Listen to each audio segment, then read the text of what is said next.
So we're going to move to our fourth session, which looks at symbolic thresholds in both the Iliad and the Odyssey. We've been focusing a lot on the Odyssey, so we'll turn a bit more to the Iliad in this session. Our first speaker is Rabbi Ben Scolnic, who is well known to the Waterloo Institute for Hellenistic Studies. He's both a scholar and an active rabbi, and I think, as Altai alluded to in his opening remarks, he's also been very active in creative work on Homer. And today he's going to speak to us about the walls of Troy, magical defenses in ancient sieges. So, welcome, Rabbi Scolnic. Thank you very much. Can you hear me? Yes. Yep. Okay. So here's what we picture. Is there an echo? How am I doing? Okay. Here's what we picture when we think about the walls of Troy. But Homer's Iliad, and this has been mentioned a couple of times, especially by Jeff, Homer's Iliad does not actually cover the whole Trojan War, nor does it show the death of Achilles. It does not even include the tale of the Trojan horse. While the broader Trojan War is famously a 10-year conflict, only about 51 days during the 10th and final year of the siege are covered. It's a surprisingly brief time frame.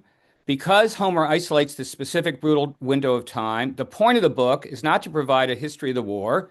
Instead, it's a profound meditation on human nature and mortality and the devastating cost of pride. But what was going on all those years? How should we think about all those years? Why would the best and brightest of the Greeks spend 10 years in a foreign land, ignoring their own kingdoms, families, and livelihoods? And how come they couldn't starve out the Trojans? Even if we assume that the mighty walls were too high and mighty to seize, we're baffled by all those years spent on the plain of Troy. I'm going to give some rational historic explanations, but then I will insist that they are all wide of the mark. Homer assumed the mythological background which explains why Troy could not be taken, background that his audience knew, and that we should know so that we can read Homer on his own terms. According to Homer, the Trojan War took 10 years because the invading Greeks could not breach the impenetrable walls of Troy. In reading Homer's Iliad, we take this for granted. Everything happens on the plain outside the walls, or on the walls, or inside the walls. If we want to study Homer, we can say that the 10 years of the siege are irrelevant because Homer does not deal with those years. The whole story of the Trojan War existed before his time, and it was known to his listeners, so he could work on the slice that he was interested in.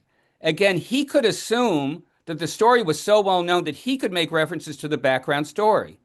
But we modern students of Homer need to do some work to learn about the background story if we want to learn why the siege lasted 10 years. Since the story of the Trojan War sits at the intersection of myth, literature, and history, our sources in this effort are a mix of ancient epic poetry, classical historians trying to make sense of the logistics, and modern archaeology. In the historical view, the protracted siege wasn't just a literary device to build epic tension. It reflects the immense logistical and tactical challenges of taking a fortified city in the ancient world and the harsh realities of ancient Bronze Age warfare. The Greek historian Thucydides, in Book 1 of his History of the Peloponnesian War, written in the 5th century BC, provides the earliest, at least the earliest that I know of, rational logistical analysis of the Trojan War. He states that the length of the war was due to a lack of money, proper siege technology, and the inability to maintain a constant concentrated force. The Greeks had to turn to piracy, something we were talking about before, and farming a nearby peninsula just to feed themselves, which is why they could never mount a full continuous siege against the city walls. Modern historians, including studying Bronze Age warfare, such as Robert Drews and Eric Klein, confirm that battering rams and complex siege towers did not appear in the Near East or Aegean region until the Iron Age, most notably developed later by the Neo-Assyrians. Before that, taking a walled city required starvation, scaling ladders, which were highly deadly to the attackers, or trickery. So here is a depiction of Troy based on archaeologists. Details about sloped limestone walls topped with mud brick and watchtowers come from the excavations at Hisarlik, the site of Troy in modern Turkey. The walls consisted of a massive limestone base about 6 meters high, topped by a vertical superstructure of unbaked mud brick and timber another 3 to 4 meters. So this explains why the walls could burn, as they did in Troy 7a, despite being made of stone. Again, here's a depiction of Troy's walls. So the historical explanation says that the Greeks could not conquer Troy for logistical reasons. The walls were built too well, and the Greeks didn't have the equipment to breach them. But what does Homer say about the 10 years? In Book 9, Achilles boasts about the alternative warfare they conducted, stating that he had sacked 23 cities by ship and by land while waiting at Troy. The capture of Briseis and Chryses, which sparks the central conflict between Achilles and Agamemnon in Book 1, occurred during raids in nearby towns. Okay, but why were they waiting? Why couldn't they take Troy? Why were they going around sacking other cities? Why were they farming? According to Iliad Book 1, Poseidon and other gods had attempted a coup d'etat to overthrow Zeus. Thetis, a sea nymph and the mother of Achilles, foils the plot by bringing a 100-handed giant to Mount Olympus to intimidate the rebels into backing down. Here's a little picture of Poseidon. Homer does not explicitly state the punishment in Book 1. Zeus strips Poseidon and Apollo of their divine privileges for 1 year, forcing them to serve King Laomedon of Troy as mortal laborers for a promised wage. Poseidon is tasked with building the massive impregnable stone walls around the city of Troy. Here's another little picture. So this backstory is revealed when Poseidon tries to goad his nephew Apollo into a duel. Poseidon cannot understand why Apollo is defending Troy after the humiliation they suffered under its former king. When the year of hard labor ends, King Laomedon refuses to pay the gods their agreed upon wages. Instead, he threatens to bind their hands and feet and sell them off to distant islands as slaves. Furious, the gods leave and exact their vengeance. Apollo sends a devastating plague to Troy, and Poseidon sends a terrifying sea monster to ravage the coast. To appease the monster, Laomedon is forced to sacrifice his daughter, Hesione, by chaining her to a rock. So this is implied in Homer and found in later sources. So Heracles arrives and offers to kill the sea monster in exchange for Laomedon's immortal horses. Heracles kills the monster and saves Hesione, but Laomedon once again refuses to pay what he promised.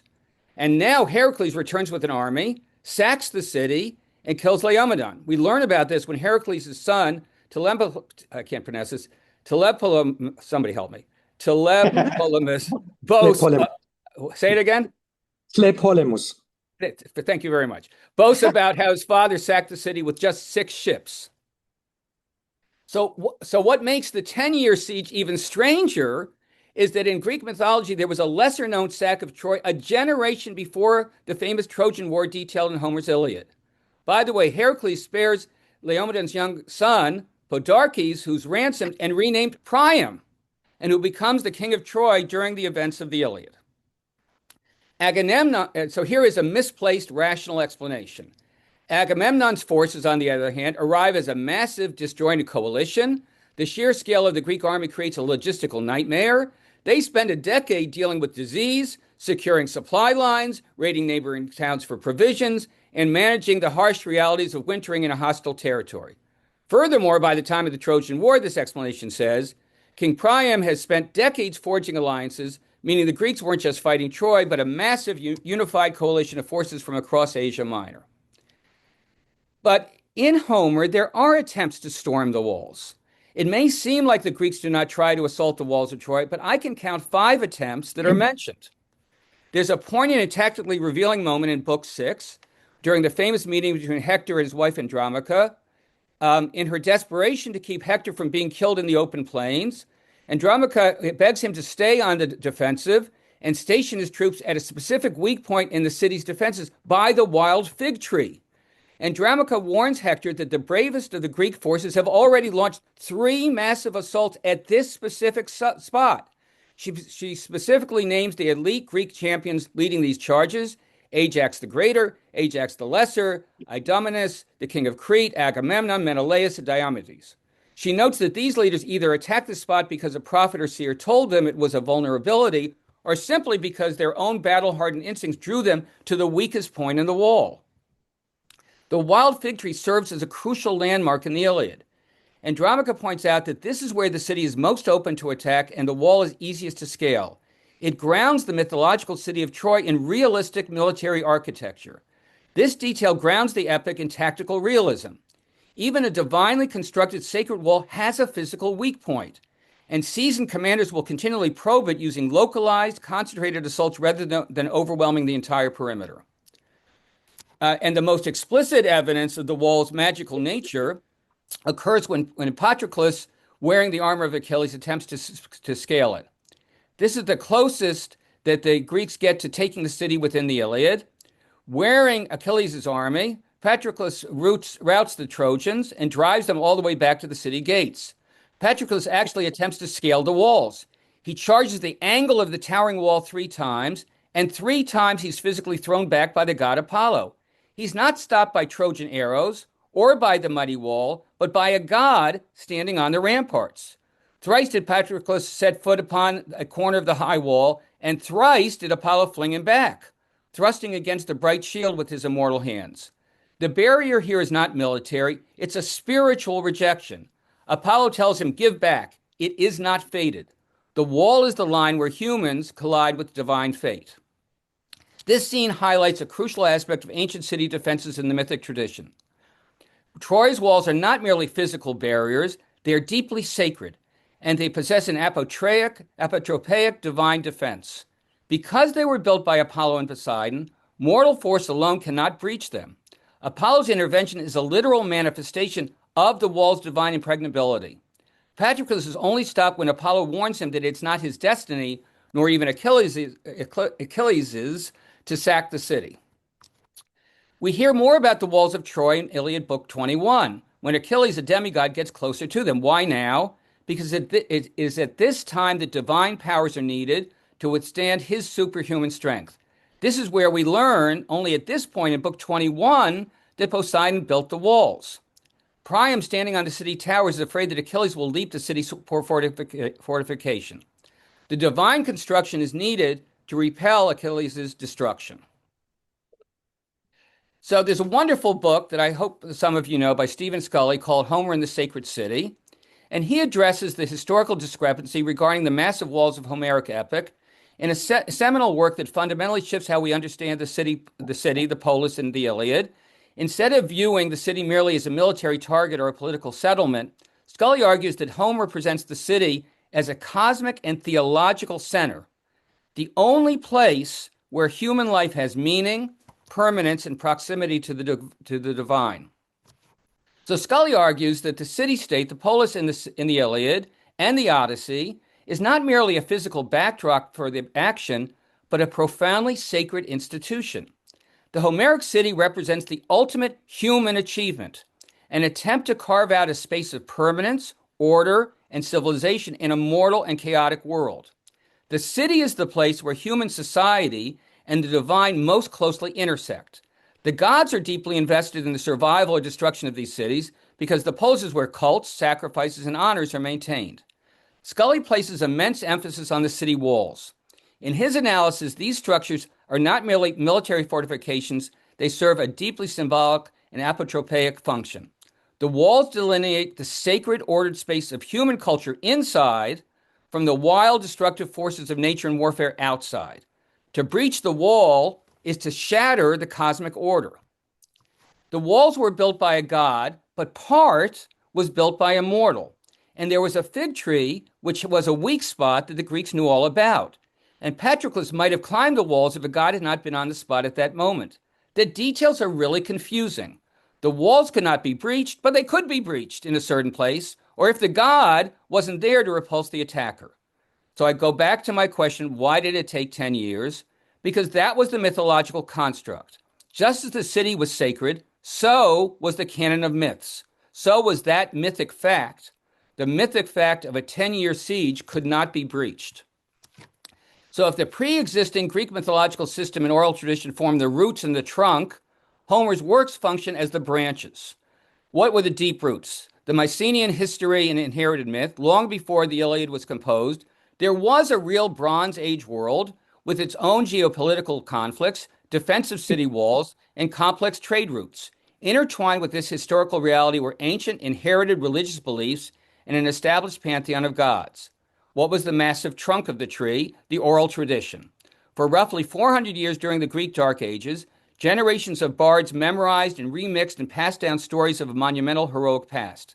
They developed a complex system of rhythmic formulas, stock epithets, swift-footed Achilles, rose-fingered Dawn, and established narratives. This rich, evolving oral tradition was the sturdy trunk. And then come Homer's epics, the branches. When the Homeric poet or poets finally codified the Iliad and the Odyssey around the 8th century BCE, they were simply growing the most magnificent, enduring branches out of that deeply established system. They didn't invent the Trojan War or the gods. They selected specific, brilliant episodes, like the Rage of Achilles over a few weeks in a 10-year war, and wove them into a pre-existing framework. These ancient texts were formed not in a vacuum by a solitary author, but as a masterful synthesis and codification of older, complex strata of cultural memory. Homer used the inherited building blocks of his ancestors to create his masterpieces. So sure, there are fig trees, there are weaknesses, there are breaches in the logic about the 10-year siege of the walls of Troy, but neither the historicism of Thucydides nor the findings of archaeology can breach Troy's magical defenses. Mythology means that myth has its own logic. We cannot understand Homer without knowing the mythic canon within which he composed his epics. The mythic construction built by the gods of tradition could not be breached, despite our logical assaults on them. So it took 10 illogical years and the subterfuge of the Trojan horse to get inside the walls. The walls of Troy were a symbol of the sacred city, and the walls were a magical defense. Yet Homer composed the Iliad when there were no such walls or cities. Scully's analysis is beautiful and anthropologically profound, but it superimposes that profundity on a set of myths that take us into a world where gods and humans interacted and shared roles like wall building and fighting wars and acted from emotions like anger and jealousy. The coup d'etat was about power, gods against gods, and the Trojan War was about men against men, and in the end, Troy was no more. In Homer's time, that world, if it ever existed, was no more. Now there were no such sacred cities, and this is the story that tells us why that is. The Iliad was not about the city, it was the myth and the reality of the human. Thanks.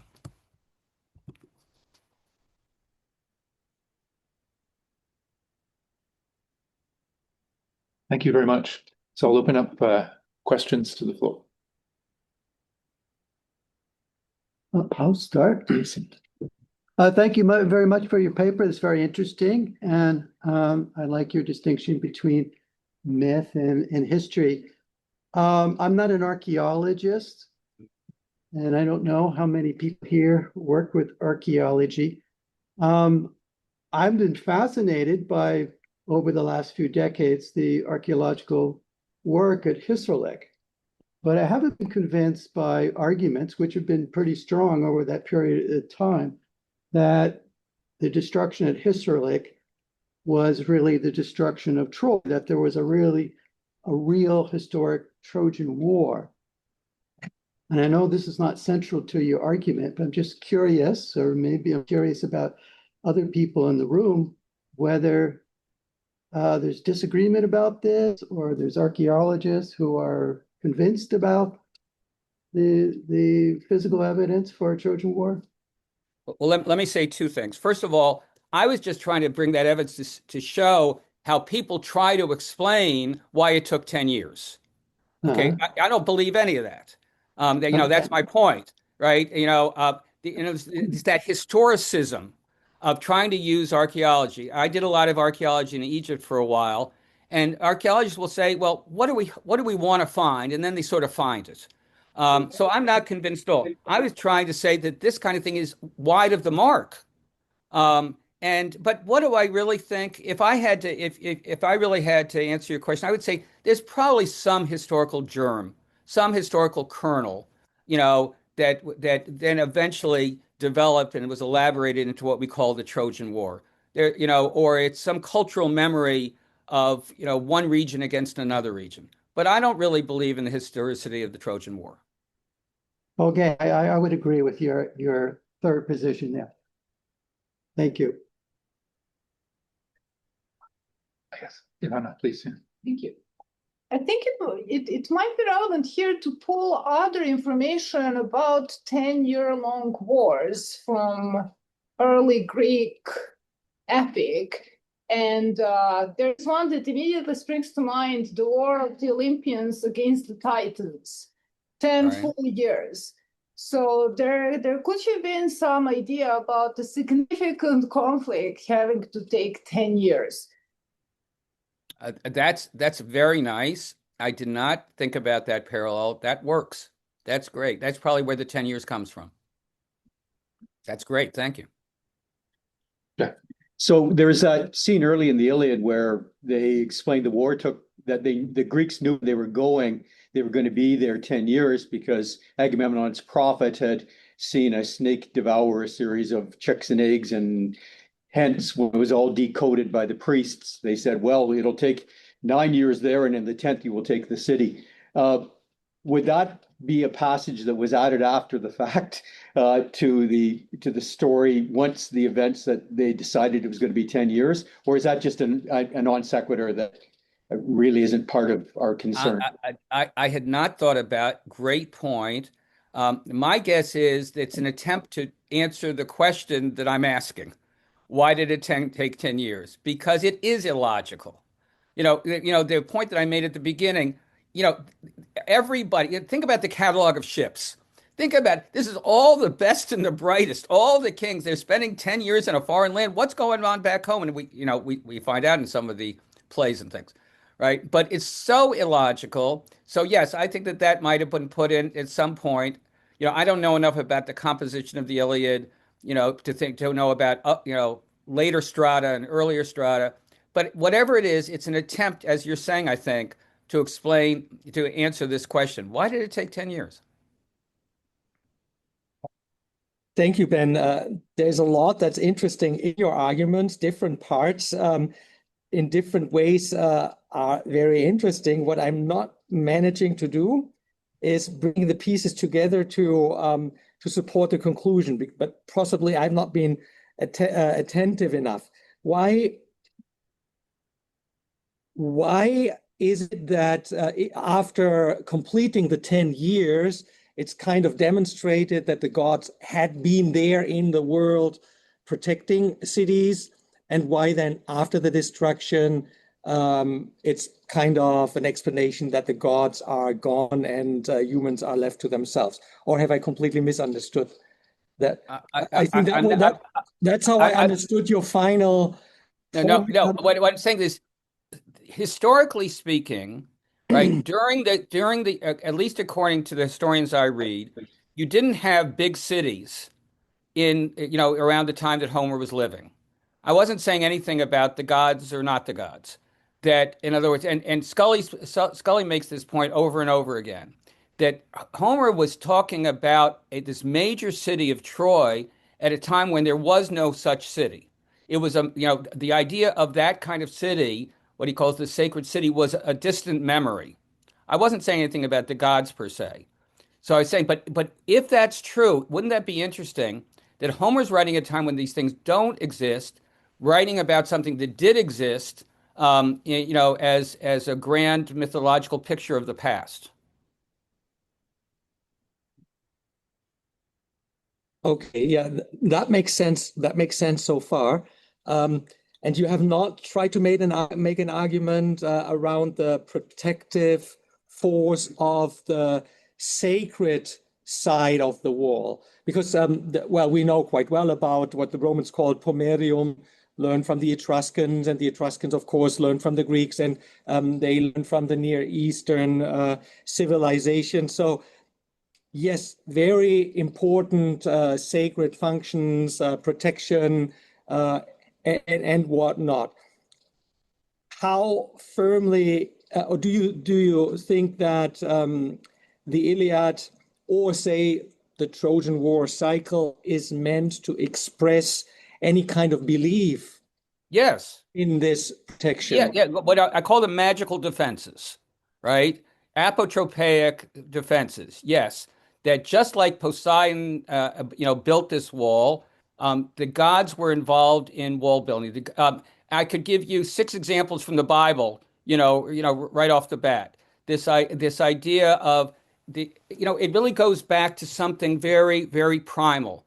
that, the belief in the city is protected. That's why you have a temple in the city, right? That's why you have a cult in the city. This is one of the first things. You have a garrison and you have a cult, right? Because the gods have to be involved in the defenses, because the defenses by themselves won't do it. I don't know if I'm responding to your question or not, but absolutely. So Troy is like this huge example of a magical defense. But then what happens after that? I didn't make the point that I think you made, which is that after the Trojan War, the gods weren't protecting cities anymore. I'm just based on archaeology, there weren't such cities. And I don't remember anybody ever saying there weren't such cities because after Troy, the gods departed from the cities, if that's what you're saying. Okay, no, you clarified it. Thank you. Naomi. How do we reconcile Odysseus's infiltration through the walls of Troy into Troy to steal the Palladium as described in the Odyssey and other? Oh, okay. I forgot to put the Palladium in. Thank you very much for mentioning it. Without stealing the Palladium, Troy's still protected. I should have made that point. Right? The Palladium has to be stolen so that they can do the Trojan horse thing. I had a slide on that and I just blew it. I forgot. But it's just like he infiltrates the walls, right? So he is an enemy passing through, even though it's through deception. He is essentially circumnavigating that divine protection of the walls. Oh, let me try it this way. He never breaches the walls. Right? The Trojans let him in. Mm-hmm. Right? Because nobody ever got through those walls. The necessity of the Trojan horse was because they couldn't get through the walls because they were a magical defense built by Poseidon. So yeah, he kind of prefigures the Trojan horse. Yeah. Please. Yeah. Would it have been the case that for all of the ancient Greeks, the idea that Troy was a sacred city was just a known commodity, and therefore when Patroclus is scaling the walls 3 times, he technically already knows that he can't do it, in which case he's actually engaging in hubris because he knows the gods built it.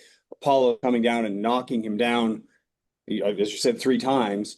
And so then his death is actually technically his own fault because he's engaged in hubris, trying to take a city that can't actually take. Well, if the Iliad's about anything, it's about hubris. Oh, yeah. So yes, but I get your question, and I've thought about that. Just think about him trying to do something that he's not allowed to do. But one of the points I was trying to make was the walls by themselves weren't going to repulse him. Like Priam is worried about Achilles. They're not so sure that this is really going to work. So Apollo has to actually be there. The spiritual manifestation actually has to be there to push him back because, even though I'm saying you can't penetrate them and they're defended, nobody's completely sure. And they're sort of chinks in the logic as we've been talking about. But it really seems like if the Patroclus would have done it, if Apollo didn't actually show up, to do that. I don't know if I responded to your question. No, that's good. Please. So speaking of chinks in logic, there's this other scene that I wonder, because we were talking about, or somebody mentioned that this idea of it taking 10 years could be a later imposition on the story. I don't know. But there's a No, I think what somebody said, I don't mean to interrupt, I think somebody said, talking about, that it had been predicted. Right. Could have been a later thing. I think that one of my points is I think the 10-year thing was a pre-existing major fact, mythological fact. So then what do we make of the and I don't know what book this happens in, but there's a part where Priam is on the wall and he's with Helen and he asks, who are all of these warriors? And he says, well, that's Achilles and that's Ajax, and starts listing all the names of these great Greek heroes who are fighting at Troy. But if they've been fighting there for 10 years, shouldn't Priam already know all of these people? Like they're being introduced for the first time at this 10-year mark. So well, I take that as literary. Yes, of course. Homer needs to do that. So I don't think that if this were all factual, your question would be good, right? Yeah. That Priam is saying, I'm introducing Achilles to you and everything like that. But Homer's doing that. I mean, I do find it fascinating. I don't know if my 51-day figure is correct, but that's what I figured out, right? And Jeff was pointing to, that a big chunk of that is about Hector's funeral. So it's an amazing thing. When I first realized that, I was sort of stunned because I think of this as this long, drawn out thing, and that Homer, that's what Aristotle talked about unity of time and unity of place. If there was ever anything that was unified, it's in Homer. But I forgot your question. Oh, it wasn't so much a question as just another element that militates against this idea of the 10-year war, or at least it seemed like an inconsistency, or it's just a literary device for. Let me see if I can respond to you better. Yes, it's 10 years, but yes, he's working within 51 days. Right. And so he has to find a way to. So the whole thing, overarching thing, is 10 years, but still they're working within this unit of time, and Homer has to develop his characters, with a few references to the past here and there. But one of the points I was trying to make is these little references are so scattered that it really does presuppose a whole lot of knowledge. I have this Jonathan Burgess book about the traditions of the Trojan War. These people must have known a lot of those traditions to be able to follow this at all. And, and going back to Jeff's thing about challenges, I think that this was his first challenge, right? How do we do this? How do we either tell it or teach it without all that basic knowledge? So here I've asked this like one particular, slice of a question about, why did it take 10 years in the walls of Troy? But just to sort of go through this exercise took, some unraveling. We have time for just one more short question, and I'm going to ask it. I was thinking, if we're thinking about mythological paradigms, it strikes me that, with respect to the walls, it strikes me that impenetrable walls, divinely impenetrable, with a weak point, is paralleled on the Greek side by Achilles himself, who is divinely. So I wonder whether even the walls can be seen in these kind of larger mythological paradigms. Yeah, I mean, but that's a great point about Achilles. I had not thought about that. But you have this one little, I can't remember, his name starts with an A, Achaeus or something like that, who built this one little part of the wall. It's almost like allowing for a weakness. But it also makes for a great story. Let's play it the other way. If Achilles didn't have the tendency that he has, there wouldn't be a story. You sort of need that element, that vulnerability. Great. Well, thank you very much, and let's thank Rabbi.